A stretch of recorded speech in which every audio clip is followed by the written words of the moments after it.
Radioactive Curry. If you like these, take that second, hit that like button, follow us for more Indian reviews.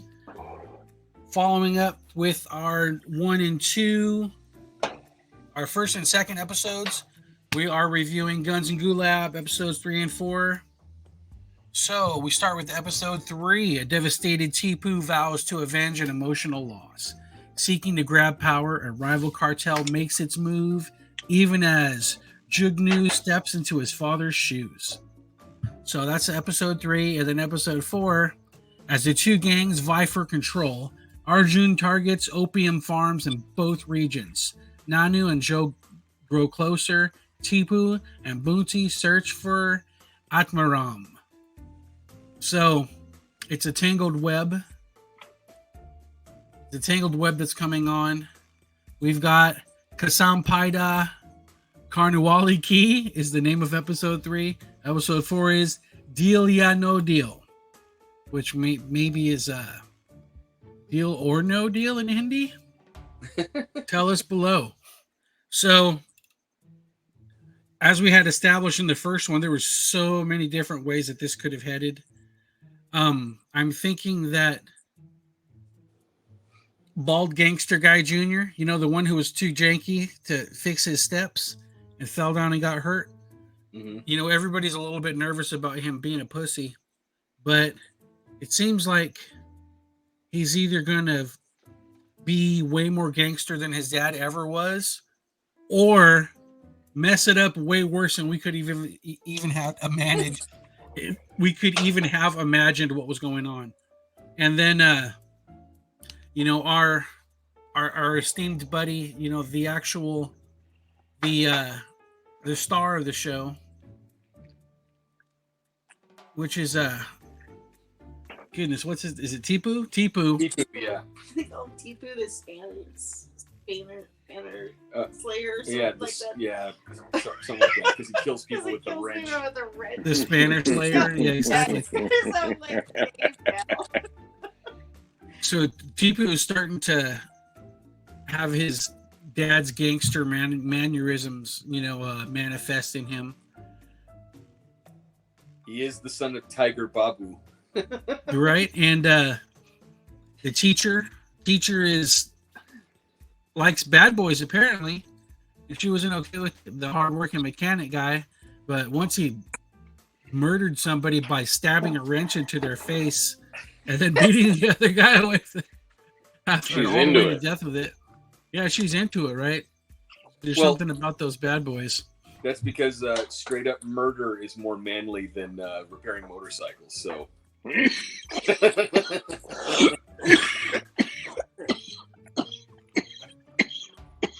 you've killed Fuzzy. My apologies.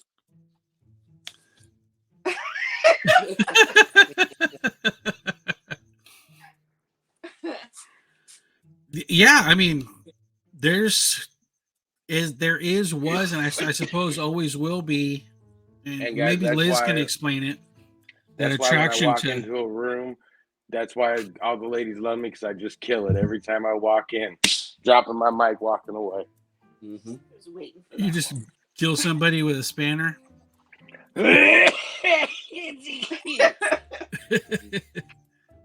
So you were talking about how like this story is like becoming this really tangled web because you've got so many different things going on. It's going to be interesting to see how they're going to tie it all together, because I mean, you can see that they're kind of interconnected because all of the characters kind of know each other and are somewhat involved in it. But like, how is it all going to coalesce? Like, are they all going to go after the drug lord from out of town who's trying to get all the opium, or are they going to come for the cop who's being blackmailed?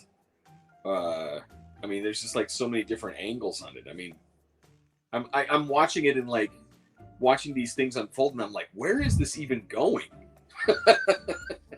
You know? Yeah, for sure. But it's got that Tarantino feel to it, like because that's how most Tarantino films are. It's like you're going like, well, okay, I'm watching this story about this guy, I'm watching this story about this person. Why? Like, they're interesting stories, like you're into it. You're like, okay, you know, this is kind of cool. And yet, like you said, in the back of your head, you're like, they're all going to connect somehow. Like, how is this going to work? Is it going to be just one instant and they're all there? You know what I mean? Like, or is it going to be something? But it's a good thing, like, that we don't know what's going on. You know what I mean? Like, we don't want to know what's going on. Like, I enjoy the fact that I'm like, okay, like, I literally was like the whole time, because you know the fourth, I think it's the fourth episode, the kid story is like barely in it. Like, I literally forgot about them until like they pop up. I was like, oh fuck, I forgot about those kids, dude. Like, you know, shit. Right? Whose rival is the narcotics cop's daughter.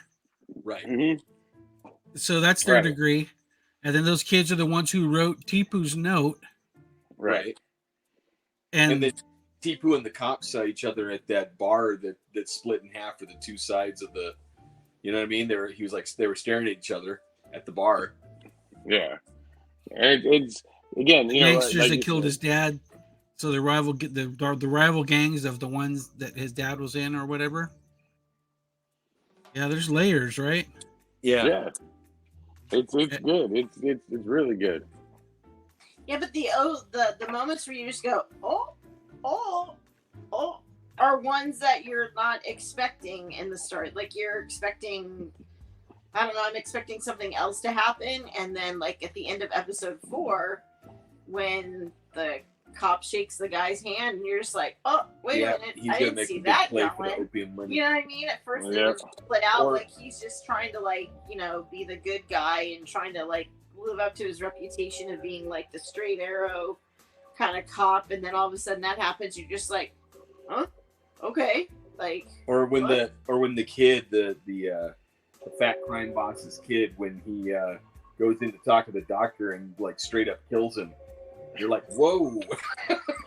But the look on his face after he does it, you're like, oh, he's like, he looks, he like, he didn't even know he was gonna do it. He's like, yeah, and he just like tried to play it off. I was like, fuck, dude, like, this is anarchy. Yeah, these sons of gangsters, man. You know the crazy thing, right? This is what I'm seeing from these movies,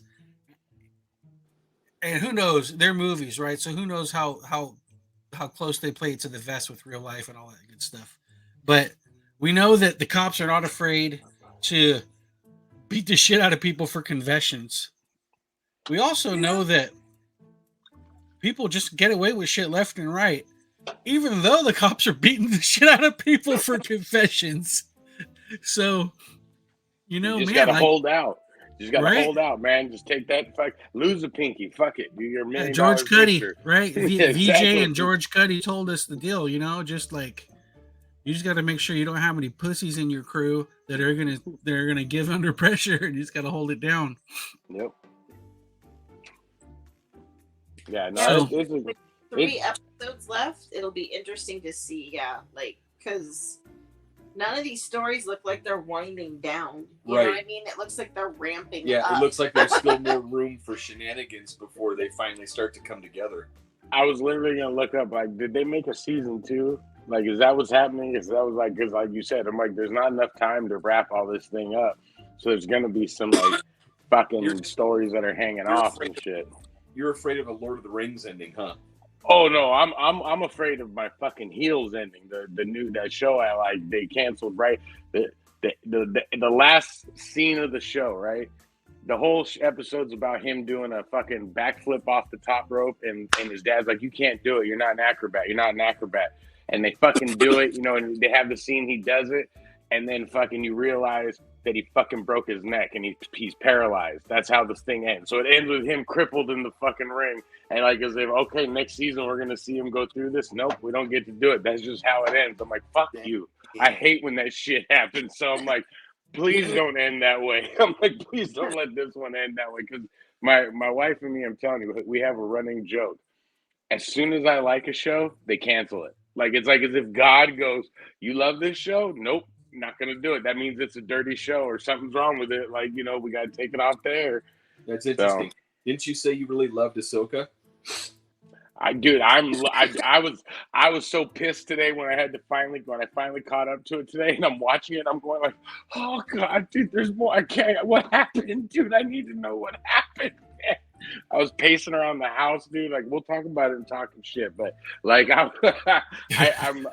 was like, oh god, dude, I love Ahsoka. So literally in my head, I go, this is it. This is it, dude. They're gonna cancel it. I gotta pretend. So if I go on the show and say I hate it, that means I love it. That we're Well, I just don't know saying if it's that supposed to have multiple seasons. I know it's supposed to lead into a Thrawn trilogy. Oh, they better give me more. You know what? We'll talk about it later. We'll talk about it later. Okay. We're talking about Back on point. You know, this is radioactive curry. This isn't talking shit. So back to the radioactive curry. You know, this is the middle, so I don't necessarily know that we could do spice on a series. We're running it, but I would like to know if anybody like. I set the 1 and 2 up. We could talk about 1 and 2, what the setup was. I think that was a decent run. Now after 3 and 4, I don't know if I have enough to where I could sit here and try to make a prediction about what happens. You know, I think Tipu and his spanner, I think he becomes gangster. He fucking backdoors his way into some kind of a power play. Like, I think he's gonna get in good with the big boss. That is he actually unconscious? Is he actually in a coma? The one that fell, the dad, the big fat guy that fell, because at the end of that last episode, remember, Tipu goes in and he covers his foot up with the blanket, and then he hears the sound and he like looks back and the blanket's pulled up over his foot again, and he's like, "What?" And then the foot moves. Like, is he really like in a coma? Is he really, or is he just fucking around? Like, and I bet Tipu will probably come in and like be the son he always wanted but never got because of, you know what I mean? And I think that's the way I think it's going. I agree with you. Between his real son and Tipu, I think is going to come out, and then there's this big battle royale between the two. That's what I think is going to happen. And the rest of this stuff is just going to be like wrapped up in a little ball. It's going to be like a little bow. It's going to be a story about those two, because this kid who hasn't really done anything, because even when he killed the doctor, he threw up in the corner. So like, he really didn't want to do it. It wasn't like a thing, like, you know what I mean? But now that he realized he can do it, all of a sudden he's like talking tough, and he's sitting in his dad's chair, you know, stuff like that. I think, well, I think that's possible. I also think that the nerdy schoolgirl who's rivaled with the boys who wrote the note for Tipu, she's going to end up getting kidnapped by people who are trying to go after the DEA guy, or the opium guy. She's going to end up being kidnapped in some way. Now, I don't know where what the resolution in that is yet, but I think something's going to happen with her. I think one of them boys, probably the boy that she supplanted, that she replaced as the head nerd in the class, I think he's got a crush on her, and he's going to try to go save her somehow. That's what I see in here. And then bring Tipu into it, have him save him, because they know that he's kind of because Tipu. Oh, there you go. Because they know that he's like kind of gangster, you know. So there you have it. You know, we don't know what's going on, but 3 and 4, they fed our suspicions, they fed our curiosity. You guys have anything else before we wrap this one up? Don't end like heels. That's the only thing I got to say. I swear to Christ, if it does, I'm not coming back for 6. I'm just telling you, for that fucking 6-1, it's gonna be, the camera will be on and it'll look like this, just emptiness, because I'm gonna be fucking pissed off, cussing in the corner, and I don't want to give a bad impression of what us Americans sound like when we're mad. So I'll be off camera, so you don't have to hear it. And we'll have these fine people explain to you why Fuzzy has lost his shit. All right, so stay tuned, everyone. Next Monday, the conclusion of Guns and Gulaabs. We're going to do 5, 6, and 7, all wrapped up next week. Thanks for tuning in. Don't forget, give us a like, give us a sub, give us some recommendations. We're still catching up on them. So every time they give us a bunch, See how it goes. Yeah. All right, ladies and gents, have some love, some peace, and that Popeye's grease. We are out.